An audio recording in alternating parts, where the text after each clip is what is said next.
أخي أنت حر بتلك القيود إذا كنت بالله مستعصما، فماذا يضيرك كيد العبيد؟ فماذا يضيرك كيد العبيد؟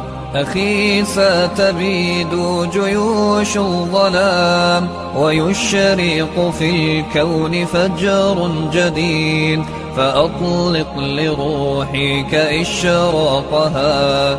ترى الفجر يرمقنا من بعيد، ترى الفجر يرمقنا من بعيد. أخي قد سرت من يديك الدماء، أبت أن تشلى بقيد الإماء، سترفع